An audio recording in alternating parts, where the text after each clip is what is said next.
welcome to the Woo Report. Thank you for having me. Thank you so much for being here. I saw you 1 year after my accident where my consciousness flew out of my body.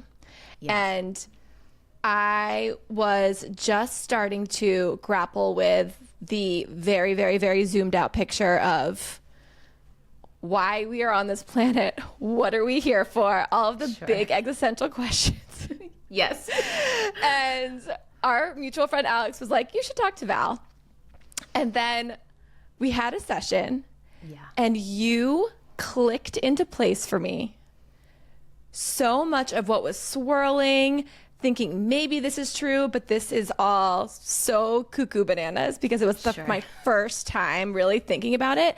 And you were like, oh yeah, we're all souls. And you know, you and I have been friends in another life and we've known each other before. Yeah. And also, this accident was a big part of your spiritual awakening and it's going to affect all these things. And it's just, and you were just like, I was like, what? Yeah. It was amazing. I love that. And I will say it's like, it all sounds like cuckoo bananas at first, but like, I think when you understand the universe and how it works and the science behind it and all the fundamentals, it's not as crazy as it seems. If you're missing pieces, it sounds crazy. But if you have all the pieces, you're like, oh yeah. And the dots get connected. We are here today to put the pieces together. Yes, we're going to connect the dots. We're going to connect the dots today, and I'm so excited. Me too. Okay, so let's just start with a baseline, Energy 101. Yeah. And I love what you said about the science of it, because I think once people hear the word science, they're like, okay, that's basis in fact. Obviously, science, we are limited with what we can test in science. But what we do know is, and it's tested by Albert Einstein, made our life easier, that everything is energy, including us. Like everything on this planet is energy. So if you understand the laws of energy and understand how it works on a scientific level, because we are energy, that means we are creators, which means we, from photons and electricity, create. We can have full control of our life. And it does not have to be some, like deep digging up the past. It actually can be very limitless and opening and connecting the dots. It's kind of like, I see the whole world as like a formula. And you want X, Y, and Z. So what piece are you missing? And you plug it in and it works. So there is so much science behind energy. And then obviously there is the spiritual aspect of it. But once you understand the universal laws, the spiritual will start making a lot more sense. That's one of the things you said to me when we first met. You were talking about us being limitless, which I love this. And this also feels very much in the zeitgeist with Wicked right now with Unlimited. So yes. Yes. But I remember you telling me, when something feels restrictive, it's wrong. Yeah. Or something, maybe you didn't say it like that plainly, but when something feels restricted, like we're actually limitless because we are energy. So can you explain that? Because I'm like, well, am I limitless? Because like I have a face and a nose and hands and like it feels like it ends at my fingers, but does it not? No, I mean, we're here to evolve and get back to that 1,000 frequency, right?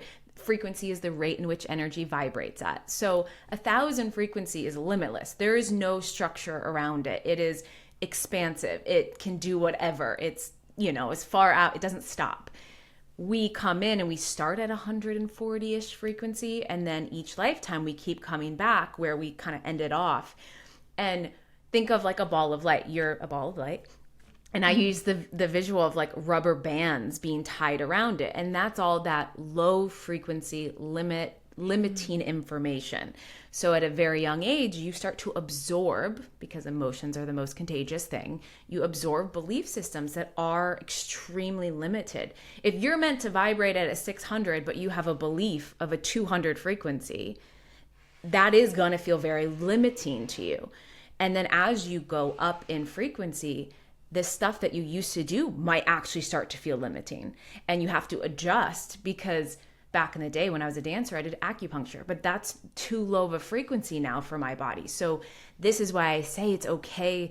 If something doesn't work anymore, let it go. move on to the next practice or thing, because as you evolve, things are gonna feel limited. And the minute it does, it means you've either outgrown it or you're now in a consciousness and realize I can be bigger. I can find a bigger, more expansive way of doing something. Wow.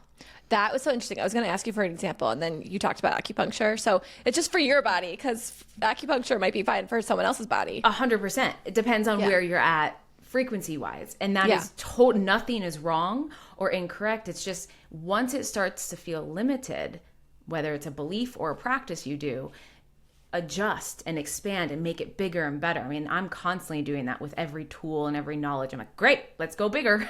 Oh my gosh. And that is there a way to like measure your own frequency? The only way you can is by like scientific intuition. So I've strengthened about 8 different intuitions. I read, if you know me, and I know you've heard me do this a lot. Yes. Like I measure things on a scale of 1 to 100. Like how is a lung functioning? You can measure on a scale. So I can measure somebody's frequency on a scale, but I use intuition to figure out. What are we measuring at over here today, Val?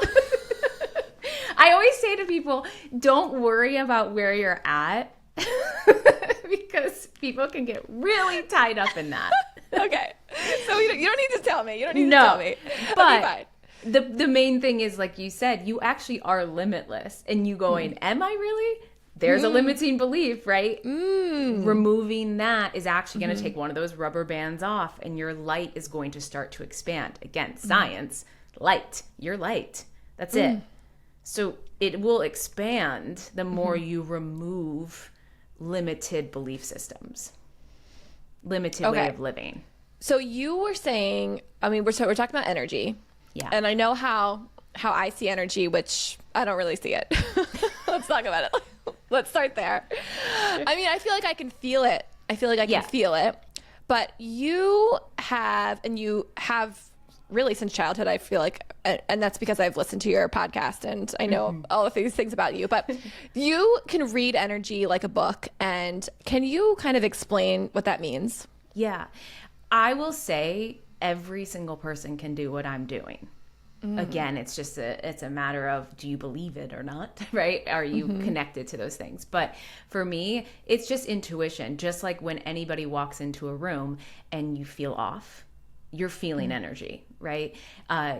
There's different types. So you can feel, you can see, you can hear, and everyone has different strengths. Usually just figure out, like you said, oh, I can feel energy. That's probably your number one strength. So for me, at a very young age, I knew I could feel everything and kind of tap into what wasn't in the physical. And I just strengthened it like a muscle, like going to the gym and working out your arm. I would just work out my intuition and use questions and muscle it until it was so loud that even when in the most scariest experience, it's screaming at me. And in the most tiniest, it's very loud. So now it's just a muscle that's just been worked so much that I just read it, see it, all of it. It's no different than the physical that's in front of me, because realistically there is no difference. I mean, the only difference is the rate in which it's vibrating at. So physical is a little bit slower. Energy you can't see is super fast. There's no difference. It's just which are you tuning into. And when you say you're tuning in, how are you tuning in? At this point, it's pretty just, it's there. Like, so how did you like hone it? That muscle. I literally would ask simple questions, and I highly suggest no one should ever do high emotional questions at first, because you don't want to manipulate and then not trust it. So it's low emotional questions, like I should have a salad today or a sandwich for lunch. Salad or a sandwich. Yep. And feel into or see into or hear into what you're picking up. And that's all I did over and over again. Now, I had a very deep knowing that my intuition was the only way. So it's more activated because of that. I had it from a very young age, and I never really turned it off. A lot of people will turn it off just out of, again, contagions of beliefs. So it's just a muscle to work. We talk about intuition. and you work as an intuitive. So talk a little bit about what you do for your job. Like, what does it look like when you see clients and you're using yours to talk, you know, to you're using your own, you're looking inward, you're asking yourself questions, but how does it work when you're working with people? Yeah. So obviously we're all evolving. We're all going through things. And our intuition can be the thing that can dial into what specific elements will open up the next chapter. And for me, it's so much more simple if you just hit the root cause of the chaos in your life. Simple, like a body. If you have the flu is just tied to feeling overwhelmed, feeling like you have too many things getting your attention. So the flu slows you down. So if I look in and just go, cool, where do they feel this? They feel this financially. Great. Flip that, it goes away. It's very specific. It's kind of like a roadmap. So for me, when I work with people, I just look at the entire map and go, what is causing the chaos? What parts of them want to evolve and connect to the thing that's imbalanced? And then we shift it. So how are you looking at someone else's map? It's no different than me picking up an object and going, feel into the blueprint of that object. So this pillow behind me, I could feel into the blueprint of where was it? Who touched it? Where did it come from? Because every physical thing has a blueprint.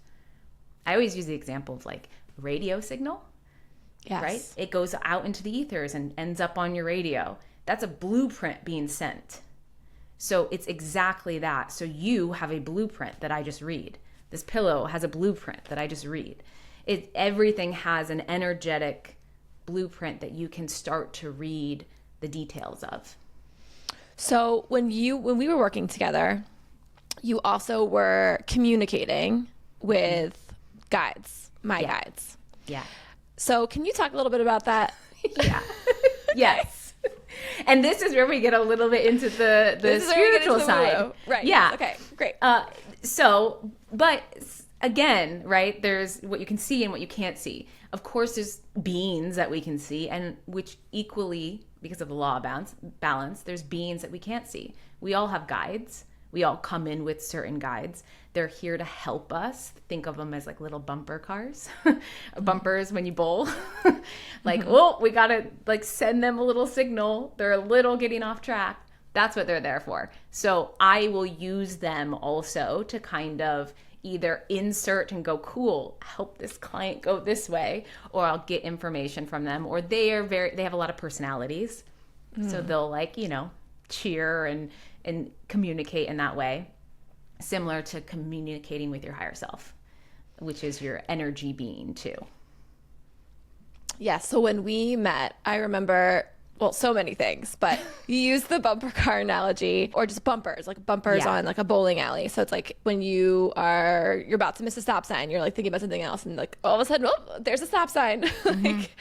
Who's telling you about the stop sign? Like somebody had to be like, there's a stop sign coming up, like drop it into your, right? That's a guide. That's a small example of a guide. Exactly. Guides will kind of seem like your own little whisper thoughts, but they're actually not you. It's like a little whisper to kind of keep, because this is the thing, we are all energy. So we're constantly like sending off signals at all times. If we did not have some form of a little bumper, we'd be like getting hit left and right by all sorts of things. Yes. Now, we do have free will, so there is some aspect of like, they're like, okay, they're really going off path. We're just going to have to trust, like they're going for it. But there's going to be that buffer system of guides kind of making sure things aren't going too haywire-y. I got run over by a car. So it's, for me, and maybe for other people who get run over by cars, maybe it's hard to think about this being something that was planned, that was written in the stars. Maybe not written in the stars, but written in the stars in the way that I was not on the right path, and how am I going to get back on the right path?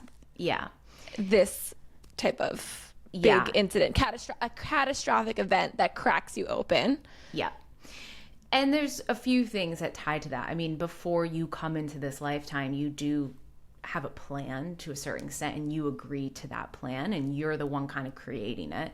So there is moments where you go, this is going to happen. It is a soul contract. It's going to get bad because I'm not going to get the message. Now, like I said at the beginning, we're all creators. So everything you are doing to self and feeling about self is getting sent out into the ethers and it's coming back to you. When it gets to that big of a message coming back, it means the message was trying to get to you in smaller ways because your energy is like building. And now it's just gotten so loud. And that's the only way, like you had, it jolts you into a different reality. Mm-hmm. That is a good thing. It kind of clicks you into the right place. Mm-hmm. So sometimes it has to get loud to click you out of old habits, especially stuff like physical. You have to learn how to walk. So now you're learning a whole new way of doing it. It's like all new habits are getting inserted. So for you, it's the only way sometimes a soul is like jolted out of an older program. Mm. Oh my gosh, so many things are coming up for me right now because, you know, we haven't talked in a couple of years. I know. We haven't talked about like this incident in a couple of years. Yeah. And so my hip got shattered. Yeah. And I feel like you had mentioned to me, like every part of the body like means something. Yeah. Every part of the body that's hurt has a meaning, and you know, you can probably feel into it, intuition. I'm Googling it over here. I'm like, what does it mean spiritually when you hurt your hip? And what came back was flexibility. Yeah. I don't know if is that what you feel like too. You're also like, you're spiritual Google, because I remember asking you if, you know, any books you would recommend, and you were like, oh, you know, I don't read any books. I just get it all from source. I was like, okay. Yeah. And then I started reading all of these spiritual books, and it was everything that you told me, but you hadn't read any of them. I was like, okay, brain exploding again and again. But yes, the flexibility piece, and I was, it took a beat for me to resonate with me, because I feel like nobody wants to hear that they're not flexible. Yeah. But that was so huge. I was definitely not flexible. Yeah. And just think of it as and that's where with reflections, what I call that, reflections, you don't want to be hard on yourself and say, I'm not flexible. But there was a part of you that felt like you weren't being flexible enough. And so that's where it was getting louder. So this was to jolt you into who you truly are, who is super flexible and who does feel that way, but you weren't feeling that way before, which is why you were like, I'm not feeling flexible. I'm not feeling flexible. And that's what creates the manifestation of it all. But you were flexible. You just felt like you weren't. So that jolts you into going, okay, yeah, I'm flexible now. Yeah. I'm definitely more flexible now. You also pinpointed that I had a sharp tongue with myself, and I didn't realize that I did. And that, I think, of all of the lessons that I've learned on this journey, that was the biggest one. And that made the most impact for me. If you are berating yourself for every little thing that you're doing, this is an inside out world, which means everything you do to yourself, and I mean everything, how you treat yourself, how you view yourself, how you think of yourself, is literally going on your blueprint, being sent out, and that's what you experience. So if you really want to control this life, it's how you treat yourself, how you view yourself. This is the program. This is how you tweak your reality. I love myself now, but I was suicidal when I was younger. That wasn't like some like, oh yes, I woke up and now I love myself. It was me changing how I viewed myself, how I treated myself, how I talked to myself, my actions of self. That changed my world. That's what opened up everything, because that is the control panel to your existence. So if you are hearing this and you're thinking, wow, I do kind of do that. I do kind of, give myself a hard time if I'm doing X, Y, and Z, or beat myself up. What's something people can do to stop doing that? Like, what's a first step you can take? I think a good one, there's so many. And again, it's good to get specific, because you might be being really kind to yourself and 3 areas of your life, but one area you're not, and that's the one that's out of balance. So you do want to get kind of specific of where you're doing this, or it won't work. And I'm bringing that up because I think a lot of people are like, oh, it's not working. Like, it's like, yeah, but if you don't hit the root, it won't work. Meaning it's not, the imbalance isn't going to balance out. So just keep that in mind. But I think just having this understanding of, if I want to change my existence, I want to feel different in the world. I want people to view me differently. I want different relationships. I want more money. That is all going to come from changing how you start to treat yourself. So in the smallest sense, I mean, we're talking small, and you might seem like, oh, this isn't going to do anything, but it will. Hug yourself every day. I mean, this is basic, like small little moments. You can even say what you're proud of. 3 things you're proud of every day. I mean, we're talking so basic at this point, but that will start to go on your field. But you have to do it over and over and over and over again until it becomes permanent. That's where it changes. Some people will, yeah. It's that 1% a day that then becomes a habit. And then the habit is what changes your entire life. The 1% a day. That's something that you told me too. Yep. That I like literally just, I've kept all of these things, and I think about it every day. 1%. Yeah. 1%. But it's 1%. True. Because everyone thinks you have to do these grand gestures. You have to go on these like spiritual, week trips. I promise you, I've done none of that. And I actually cringe at the idea of doing that. Because you don't want to sit in silence for 10 days, Val? No. Like, that's not going to change my life. It's not going to do anything. And I think that, and I'm not saying, like, look. It could for somebody else, maybe. I don't think it would stick. And that is what I'm saying. Like, if you can't insert a habit into your everyday life, that person probably comes back. They have a great 2 weeks in life, and then it disappears. It is very hard to take something outside, bring it back in, and think it's going to stay. You have to be the one inserting it every day in your life to change your life. It's an inside out job. Mm-hmm. Yeah, it is. Yeah.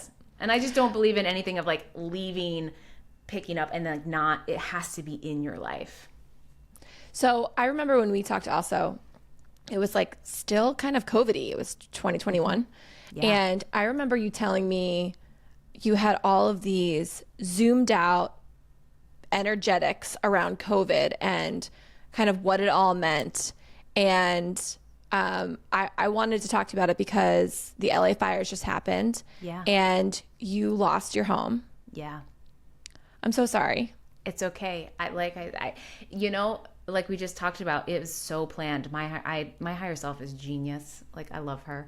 She's just like, she's like so smart and using something to catapult me into the next. And yeah, I actually am thriving now. I'm better than I was before. So I'm great. Because, I do feel, first of all, so happy to hear that. Yes. It's like, couldn't be happier to hear that because it was so devastating and so hard and so emotional. Yeah. And you lost all of your things. Yeah. You lost everything. Everything. Yeah.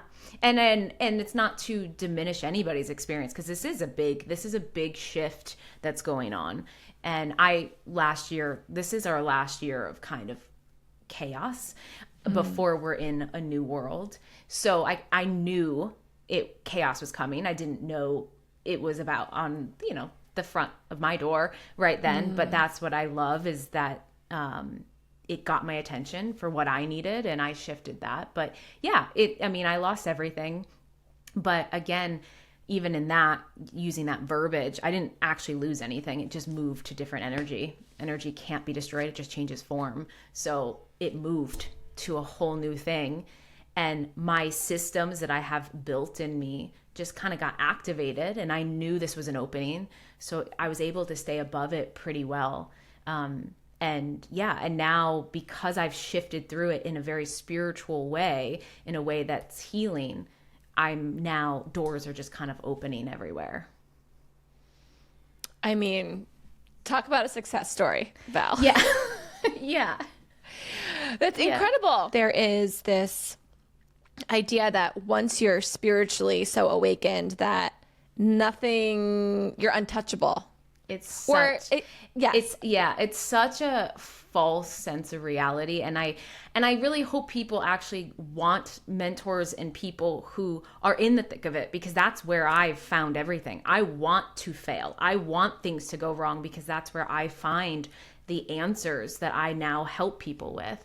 And it's not true. The more conscious you become, the more responsibility you have. Like, I take full ownership for my entire creation. That's a lot of responsibility, which means when things go wrong, it's on me to shift it. It just gets more challenging, but your response to it changes. So for me, I'm not afraid of challenges. My response when this happened was just like, cool, what are we about to like open up to? What an incredible way to view this wildly, what some would say devastating thing that happened. You recently started a podcast after the fires. You started it. Well, I started before. I started it before, and that's why you can see I'm in my house before. And then I was about to launch it that week the fires happened. So I had it on pause, but I kept recording now in this space. Oh my gosh. So I love what you said in that, in your podcast about the fires, about Jesus. Yeah. Can you tell us that? Yeah. And whatever you believe in, I call it source. If you say God or whatever, there, the story of Jesus being put on the cross, he's in his most highest conscious state. And I can read, it's high. It's in the 900s. He's put on a cross. Talk about challenge and pain, right? But I'm sure the way he really went through that was probably very up in that frequency. And that's the difference, I guess I want to say, is that when you do raise in frequency and have challenges, it feels different, because you're looking at it through a very high frequency lens. It's not limited. It's like, opening. But yeah, that is a perfect example of, it doesn't matter where you are. Challenges aren't going to stop, because challenges aren't challenges. They're just answers to your next piece, your next evolution, your next growth spurt. So it's an opportunity to me. It's an opportunity. And I feel like it's hard for people to hear that sometimes. I think it's hard for people to be like, oh, you're run over by a car, and that's an opportunity. Yeah. I'm just using myself as an example, because I think it's like a lot of people go through hardships every second of every day. There's so much going on right now. There's so much going on in the world. And it's like, what do you even make of all of that? Then it gets all political and crazy. I don't know. We don't even have to go there, but. Well, I will say this. It's understandable that your reaction to challenge is like, what the F? Yes. Like, I'm so tired of this, because my life prior to tapping into all of this, I was in a state of like, my life is cursed. Like, everything is going wrong. And if anyone experienced it, I'm going to experience it. Like, I just knew it was like, woe is me. Everything was a challenge. I didn't look at it as a positive thing at all. But I think how you can look at it as a positive is to start embodying how this universe works, because you start to look through a different lens. You're in control of these situations versus it controlling you. It's a very different placement to be. And I think it's natural to have the old response. But if you use this universe the correct way, you will feel in your power, which means you are guiding the ship of everything. So if a challenge happens, it's an opportunity to you of going, cool, I can play with this. If you're not using the universe in the way it's meant to be used and yourself, it's going to feel very limited. And it's, of course, when those things happen, it's going to feel painful, because you're kind of feeling trapped, stuck, all of it. Mm-hmm. So I think the difference is, are you using the universe the way you're meant to be using it? Or are you not? Because that's what's going to change your response. So good. It's so good. You met with Matt and my husband, and you had told him to like roll up money. Mm-hmm. And I'd keep it next to you. And I just was like, what is this hack? And can you talk to me about it?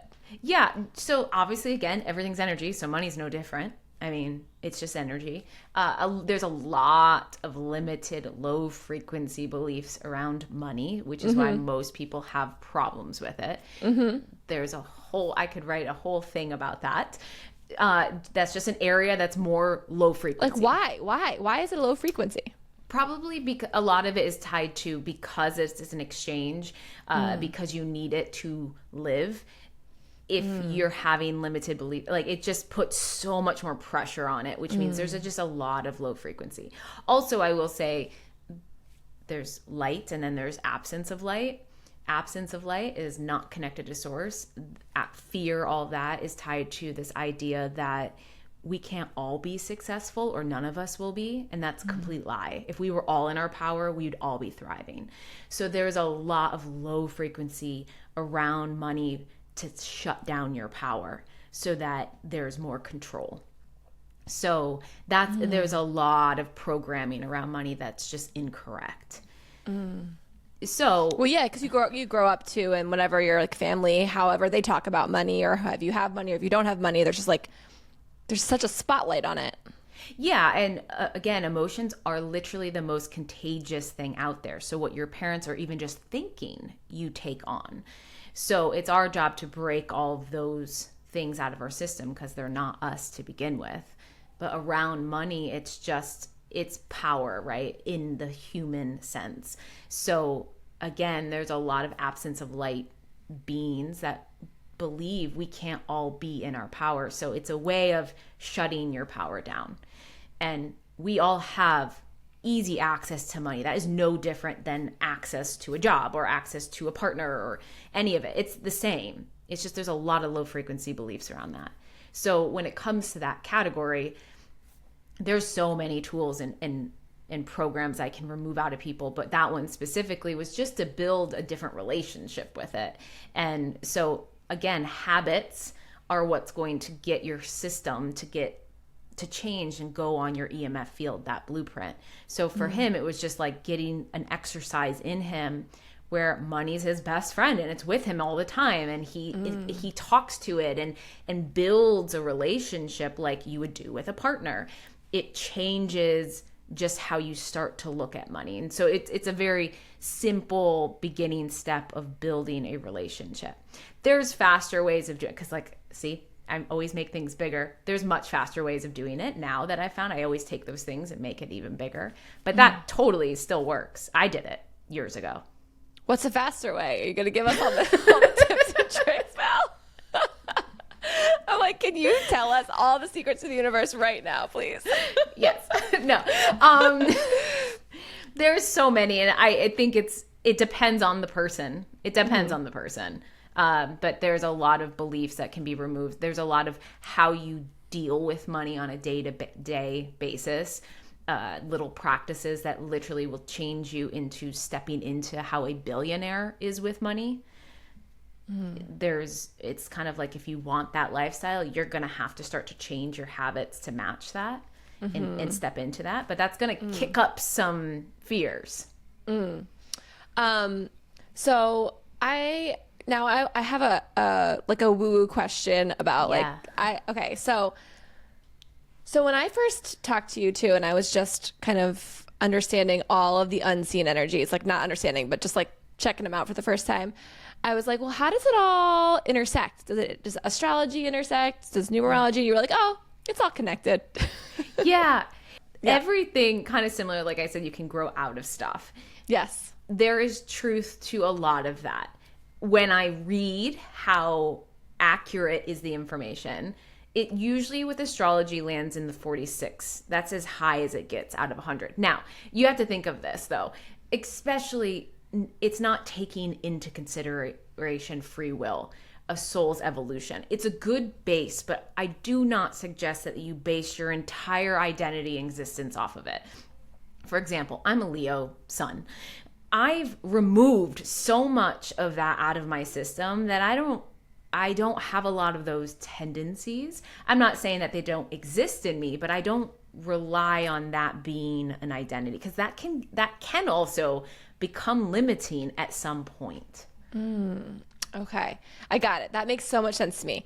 And then, so my question was, around like the moon. Yeah. And the moon phases, because I had someone on who is like her specialty is like Yes. the cycles and the moon, and like she's really into the law of correspondence, and I thought that was really interesting. But like this is being recorded when tomorrow is a new moon. What do you make of the moon, like doing a manifestation ritual under a new moon? Do you think that changes things? Does it not change things? Like how do you read into that? Yeah.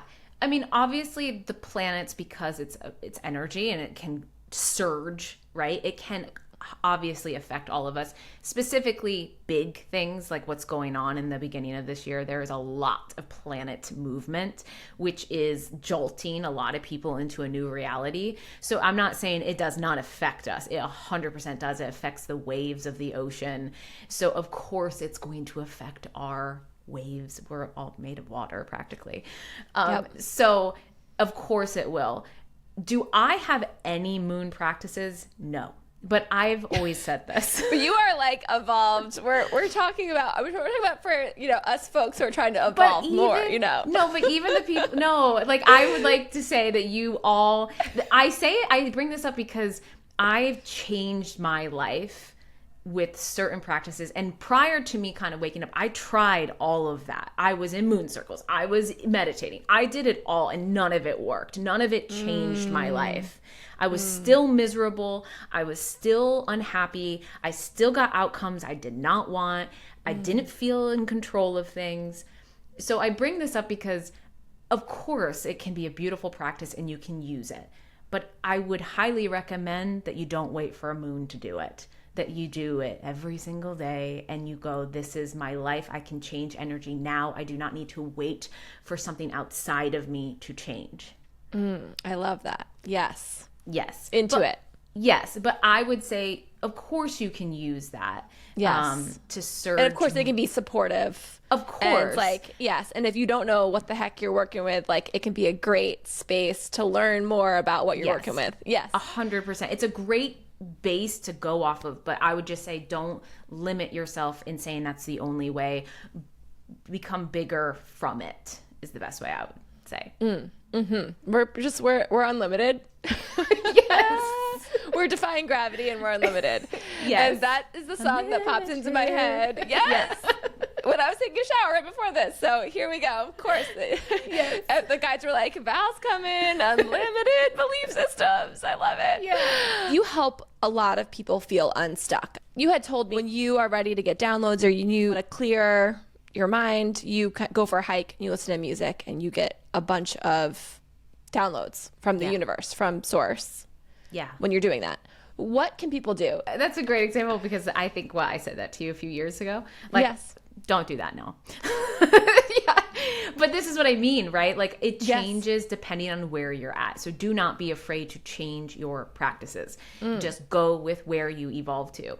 Because now it just kind of, it's just kind of surging through me. If I get stuck, and if anyone gets stuck, I would say first look at stuck as stuck is not actually stuck. It's a pressure cooker that's happening, which means the energy's building, which means it's about to click out. The more it builds, the quicker it's going to click. So do not be afraid of being stuck. If you're feeling that, it just means you're on the precipice of something clicking out. So I think it's good to look at it slightly differently, just so that sometimes we resist being stuck. You'll just sit in that for a long time. So I would say just be open to the stuck build. But I would say everyone is different. So if you need to move, moving does tend to help because when we do something subconscious, like driving, I used to do that all the time, get in my car, drive, and downloads would come in. Do dishes, do something that is putting your subconscious on autopilot. And then you'll start to get information dropping in. You just ask, like you can even ask your whole team, in the next 24 hours, I need advice or clarity on this thing. And then just start to let it go and start to do things that put you in kind of a subconscious, dishes, driving, walking, do something. Usually sitting still for people, that actually makes them feel more stuck. So like, where a lot of spiritual practice would say like meditate. Yeah. Sometimes that's hard for people. Or again, that's 10-day silent retreat. Yeah. Well, and I think that's what I mean. So many people come to me and they're like, I don't meditate though. Like they're so upset that they don't meditate. I'm like, I don't either. Don't worry. Like that does not mean you're spiritual or not spiritual. Meditation is really just to, be okay with thoughts coming and going, right? But is that the way to connect to self? It doesn't have to be. And I wouldn't limit yourself to that, because I personally hate meditating. But I would say I like am in a meditated state at all times, right? Like yes. I'm just you're channeling like forever, all the time. Yeah. But everyone can be in that. So I think I think movement sometimes actually helps the subconscious start to be able to trickle in, because you're using the other part of your brain. You mentioned that you can ask your team. I know we talked about spirit guides. Yeah. So is that it? We got spirit guides. We got more. Who else is on our team? Let's talk about our teams for a sec. Yeah. We have a great team. That's the thing. You guys are not alone if you're listening to this. I promise you. So you have your guides. Then you have your higher self, which is your energetic self. But she is great. Super helpful. We have what I call source, God, whatever you want to call it, the energy in which we come from. Then we have angels. We also have a lot of spirits that have passed that can come in and can help. They have a lot of personality though, so sometimes that's not the best. But you have all of them. You have a ton of angels around. So that's your whole team. What's up with the angels? Like, so angels are like that. Grandma is not an angel, or is grandma an angel? Different. I would separate. There are angels that are not beings that have passed. Mm-hmm. Of course, grandma is an angel, a being that's on the other side. But there is like archangels that are specific to helping you with specific things. Yeah, the angel part I haven't really dug into, but I feel like maybe I'll dig into that at some point.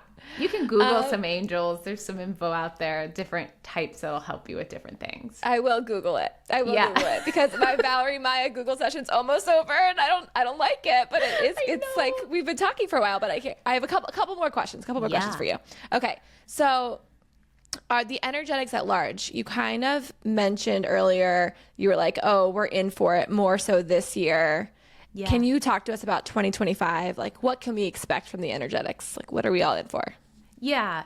I mean, we were getting really close. War happens when two sides of the coin refuses to see the other side. We were getting very close to that. We're split as a country, fighting both sides. And, whether this is triggering or not, trust me, people, if you're fighting one side, you're not seeing the whole truth, no matter what side you're on. So that kind of creates war. It does. It doesn't kind of. It does. That is what energetically creates a war. So we were getting very close to that. We still kind of are in that energy. But overall, as a bigger picture, we're entering a higher frequency way of living. And that started from around COVID.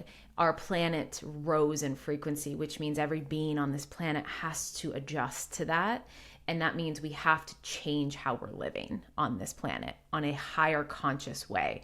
But the problem with that, like we talk about, there's a lot of people that have limited belief systems that are it's going to be friction with where we're at right now. So loud things have to kind of happen to wake them up. So not to scare anyone, but there is a little bit of rough around the edges in this year.